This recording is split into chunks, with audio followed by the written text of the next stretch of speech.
하다라고 저희는 판단을 하고 있고요. 오른쪽에 삼성전자는 캐파가 많죠. 근데 클린룸 스페이스라고 하는 이 클린룸 공간만 많이 있고 설비 투자는 세게 못합니다. 그 이유는 101쪽의 좌측을 보시면 우리는 삼성전자의 순현금이 반도체 쪽의 전망을 좀 드리도록 하겠습니다. 최근에는 반도체 쪽에서 가장 큰 특징 중 하나는 일반 서버가 반등이 일어나고 있다라는 점을 저희가 9월부터 계속 강조를 드리고 있어요. 이 9월이라는 시점이 상당히 묘합니다. 우리가 내년도의 사업 계획을 짬에 있어서 자신의 고객사들에게 혹은 협력사들에게 내년도 사업 계획을 어느 정도 보니라는 커뮤니케이션을 시작하는 시기가 바로 9월이거든요. 근데 지금 국내 반도체 업체들은요, 고객사나 협력사를 만나서 깜짝깜짝 놀랍니다. 아니, 예상 범위를 벗어나는, 그거를 초과하는 수준의 수요 전망들을 내놓고 있기 때문이에요. 그래서 오늘 시간에는 대체 왜 반도체 쪽에서 이렇게 강한 수요들이 나오는지를 앞에 우리가 쭉 훑어오면서 본 전방시장에서 AI 쪽에서의 기술 변화 과정과 지금 주목을 받는 네트워크의 분산 과정에서 반도체가 어떻게 수혜를 받는지를 한번 보도록 하겠습니다. 90년대에 15년 동안 발생한 PC 전방시장의 시대, 이른바 15년간의 PC 시대가 있었고요. 05년부터 저희는 2020년까지 15년간의 스마트폰 시대라고 이제 저희는 부르고 있고요. 지금은 2020년부터 15년간의 AI 시대다라고 설명을 드립니다. 어떤 차이점이 있냐면 PC 시대 한번 먼저 볼게요. 여러분들 PC에 들어가 있는 가장 비싼 반도체는 CPU입니다. 띵띵띵띵, 인텔로 유명하죠. CPU는요, 이렇게 커요. 2cm부터 시작해서 쭉 커져서 3cm까지 커졌습니다. 이렇게 큰 칩셋을 만드는 가장 큰 원인은 컴퓨터의 성능 차별화, 즉 소비자들이 어떤 제품을 살지라고 고민을 할 때 이 마케팅 소구점이 되는 가장 중요한 게 CPU의 성능이기 때문이었어요. 펜티엄 1, 펜티엄 2, 3 계속 진보돼 갈수록 소비자들은 해당 제품을 샀죠. 이러다 보니까 이 가장 큰 차별화를 만드는 인텔이 시장을 독점합니다. 그리고 부가가치를 다 먹었죠.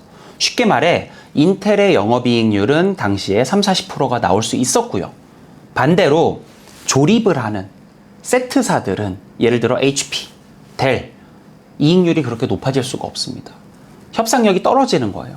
그런 회사들은 3%, 4%, 5%의 영업이익률에 만족하는, 그래서 모든 부가가치는 반도체에 쏠리는 시황이 당시에 15년 동안 지속됐다라고 보시면 되죠.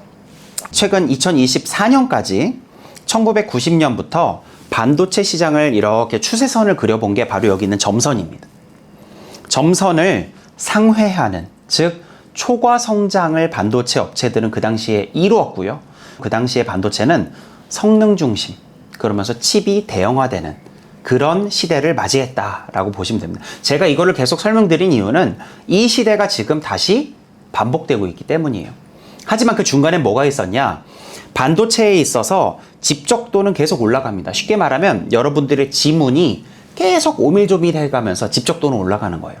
근데 집적도가 올라갈 때 반도체는 성능 향상, 그리고 전력 소모 감소, 그리고 이 종합적인 그 집적도, 칩의 디자인, 집적도 향상이라고 우리가 세 가지로 장점을 얘기하는데요. 원가도 좋아지죠.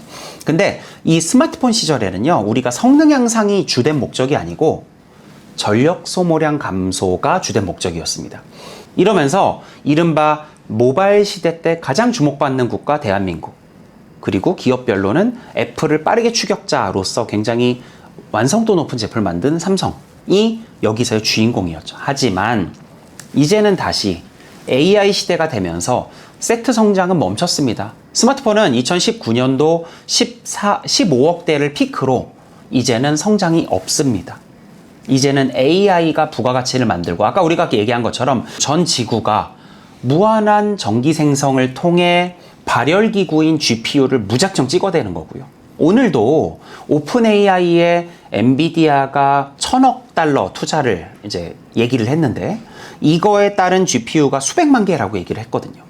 여기는 이 수많은 열을 발산하면서 결국은 초고지능화 시대, 제가 지난번에 대만의 컴퓨텍스 행사 갔다 와서 찍은 영상을 보시면 이 부가가치를 만들면서 인류의 그 산업 발전의 고도화를 이뤄내는데 이제는 초고지능 사회로 간다라고 말씀을 드렸죠. 그를 위해 어쩔 수 없이 우리는 이 GPU라는 부품과 그리고 앞서 설명한 네트워크의 효율성 향상 그리고 종합적인 비율을 없애는 과정들을 통해서 지금 인류는 그 다음 스테이지로 넘어가고 있는 거죠.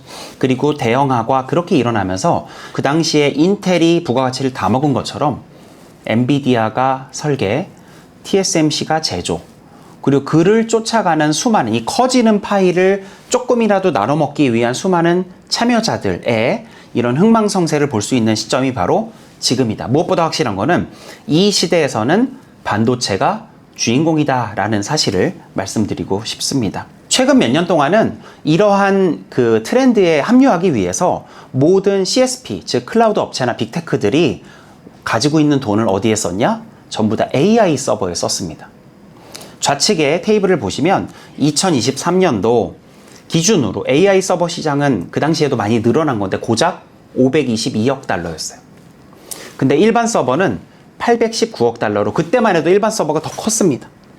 근데 지난해부터 AI 서버가 거의 2배 반으로 급성장을 하고요. 일반 서버의 성장은 유닛 기준으로 로우 싱글, 즉 1, 2%에 그칩니다. 일반 서버는 우리가 이 초고지능 연산에 굳이 필요하지 않은 어떻게 보면 단순한 연산만을 하기 때문에 모두가 다 투자를 안 하고 그냥 냅뒀었죠. 근데 이제 2026년을 바라보는 저희 입장에서 내년도에 일반 서버의 유닛 상승이 무려 9%로 갑자기 하이싱글 증가하게 됩니다. 두 가지로 해석이 가능해요. 한 가지는 교체 주기가 도달이 된 거죠. 몇 년 동안 투자를 많이 안 했기 때문에 이제는 투자할 때가 됐습니다. 두 번째는 우리 아까 황숙 수석이 얘기한 것처럼 AI라는 게 이제는 각각 사용자들의 커스터마이즈드 된, 즉 사용자화가 된 에이전틱 AI로 변해가고 있고 이 에이전틱 AI는 우리의 맞춤형 설계, 맞춤형 서비스를 해주는 겁니다. 이런 가운데 훈련용 서버랑 추론용, 훈련용 서버는 올해까지가 어떻게 보면 더 급성장했고 이제는 양적 성장이 아니고 질적 성장으로 넘어갑니다. 그래서 GPU로 대변되는 훈련 시장은 이제는 개별 단가가 올라가요. 성능도 올라갑니다. 즉 올해의 주력인 이 블랙웰은 내년에 루빈으로 업그레이드 되면서 판매량이 폭발적으로 더 늘진 않지만 단가가 올라가고 성능이 올라가는 질적 향상의 시기. 그에 반해서 추론 혹은 다음 페이지에 나온 에이직, 기타 가속기 같은 경우는 여전히 양적 성장을 동반하면서 계속 성장하는 그림. 그래서 지금은 모든 AI 영역은 둘 다 크고 있다. 우리가 굳이 여기서 우열을 나눌 필요는 없다. 물론 주가 측면에서는 언제나 주가라는 건 과열 양상이 나오죠. 오버슈팅, 언더슈팅. 그래서 그에 따라서 우리가 큰 카테고리로 이쪽이 더 좋다, 저쪽이 더 매력적이다라고 얘기할 수 있겠지만 시장 전체의 성장으로 보게 되면 여전히 둘 다 구가하고 있는 거는, 견조한 성장을 구가하고 있는 거는 의심할 여지가 없다라고 저희는 강조를 드리고 있습니다. 그런 가운데 최근에 가장 수요처가 증가하지 않았던 거는 과거 모바일 시대 때 급성장을 했던 낸드입니다. 통신의 발달 이꼬르 저장 수요의 감소라는 이 공식을 맞으면서 이 스토리지 수요는 굉장히 줄어져 갔거든요. 근데 일반 서버에서는요, 전체 메모리의 원가 비중이 24%였어요. 그리고 거기에 D램의 비중은 11%였습니다. 낸드도 이때는 몸값이 좀 높았어요. 13%. 근데 오른쪽으로 가보시면 AI 서버 쪽으로 투자가 몰리면서 13%였던 낸드의 비중은 2%로 급전직하합니다. 그러면서 낸드는 더 이상 AI의 수혜를 못 보는 영역이 돼버린 거죠. D램을 한번 볼까요? D램은요, 지금까지 폰 노이만 삼각구조에서 이 CPU를 도와주는 역할이었지만 물리적으로 좀 멀리 있었습니다. 그리고 뭐 와이어 본딩, 그리고 솔더볼 접합 이런 걸로 대역폭을 어느 정도만 주고 있었죠. 근데 AI 연산으로 이거의 비중이 팍 늘어나니까 물리적으로 가까워져야 되는 거예요. 그러면서 이제는 너 하나로는 부족해. 너가 일심동체처럼 적층 구조로 가서 HBM으로 변해줘 라면서 가격이 면적당 5배가 올라간 게 바로 HBM이죠. 낸드는 마치 하드디스크 시장처럼 성장이 정체돼 버렸어요. 그러니까 어느 누구 하나 세게 생산 능력, 즉 캐파 투자를 단행하지 않는 시장이 됐습니다. 오히려 빠져나가죠. 한 달 전에 미국의 마이크론은요, 수요 시장이 정체된 이 낸드 시장에서 중국향 모바일 낸드 사업을 중단하기로 결정을 했습니다. 솔리다임, 즉 하이닉스의 자회사죠. 과거 인텔의 낸드 사업부. ESSD, 즉 서버용 SSD를 전문으로 하는 회사인데 작년에 그 CSSD, 즉 이 컨슈머향 SSD 사업은 종료해버리겠다라고 발표를 했어요. 그 밖에 삼성전자의 캐파도 과거에 600K가 넘는 낸드 캐파를 갖고 있었지만 지금은 400K 조금 안 되는 걸로 저희는 파악을 하고 있습니다. 그 정도로 성장이 없는 시장이라 공급은 줄 만큼 줄어버렸고, 그러다 보니 이 낸드 시장이 쥐구멍에도 벼슬날이 들면서 일반 서버의 수혜를 오롯이 느끼면서 지금은 좋아지고 있는 상황이다, 이렇게 보시면 될 것 같습니다. 근데 삼성전자, 하이닉스, 마이크론이 이 갑자기 돌아온 수요 훈풍기를 강력하게 대응하기에는 문제가 많이 있습니다. 왼쪽 그림을 보시면 선도업체인 SK하이닉스는 공간이 없어요. M15X라는 공간만 내년에 생길 뿐이고 내후년에나 용인 클러스터가 가동됩니다. 그래서 지금 수요가 엄청나게 빠르게 일반 서버 쪽이 늘면서 서버 D램, 그리고 그래픽 D램, 그리고 LPDDR 모바일용, 또 LPDDR을 가져다가 엔비디아가 쓰는 소캠이라는 메모리까지 모두가 다 굉장히 큰 쇼티지를 겪고 있는데 내년에 이 M15X만이 활용 가능합니다. 그래서 지금은 여기에 일부 전공정 캐파를 채우고 후공정도 넣으려고 하던 계획에서 전공정을 많이 넣고 후공정은 전부 다 아웃소싱 해야 되는 그런 상황으로 변모되고 있다. 그럼에도 부족하다라고 저희는 판단을 하고 있고요. 오른쪽에 삼성전자는 캐파가 많죠. 근데 클린룸 스페이스라고 하는 이 클린룸 공간만 많이 있고 설비 투자는 세게 못합니다. 그 이유는 101쪽의 좌측을 보시면 우리는 삼성전자의 순현금이 100조 가까이 있는 걸 모두가 다 알고 있죠. 본사 기준으로 삼성전자의 순현금은 마이너스 23조 원입니다. 즉 가용 현금이 크지 않다. 그래서 지금은 굉장히 공격적인 설비 투자를 단행하기에는 문제가 꽤 있는 상황이고요. 우선은 HBM의 경쟁력을 확보한 뒤에 이런 일반 D램의 생산 규모 팽창을 논할 수 있는 지금의 시점을 2017년 초와 유사하다라고 판단을 합니다. 아니, 그때보다 좀 더 강한 것 같아요. 즉, 새로운 수요가 갑자기 빵빵 나오고 있는데 업체들의 입장은 의구심을 갖습니다. 에이, 그럴 리가 없어. 지금 그렇게 많이 세게 수요가 있다고? 왜? 왜냐면 그거에 부응을 하기 위해서는 지금 설비 투자를 많이 써야 되는데 제약 요인이 있는 걸 업체들도 알기 때문이에요.